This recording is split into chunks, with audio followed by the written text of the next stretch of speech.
నరసింహస్వామికి కొడుకున్నాడని మీకు తెలుసా? అయితే ఇది వినండి. హిరణ్యకశిపుడిని సంహరించిన తర్వాత కూడా నరసింహస్వామి ఉగ్రరూపం శాంతించలేదు.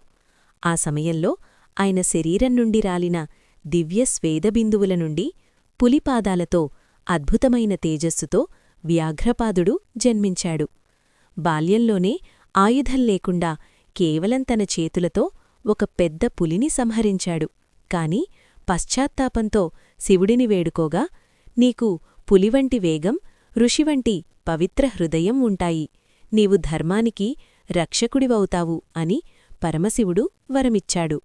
ఆ వరం పొందిన వ్యాఘ్రపాదుడు గొప్ప ఋషిగా మారి చిదంబరంలో నటరాజు ఆనందతాండవాన్ని దర్శించాడు. ఆ దివ్యక్షేత్రానికి నిత్యరక్షకుడిగా నిల్చాడు. చివరకు తన తండ్రి నరసింహుడిని కలవడానికి వెళ్లాడు. స్వామి ఉగ్రరూపాన్ని చూసి లోకాలన్నీ భయపడినా వ్యాఘ్రపాదుడు మాత్రం ధ్యానబలంతో తండ్రిని సమీపించాడు. నరసింహుడు తన బిడ్డను హత్తుకోగా ఆ ఉగ్రశక్తి వ్యాఘ్రపాదుడిలో లీనమై లోకానికి శాంతిని ప్రసాదించింది.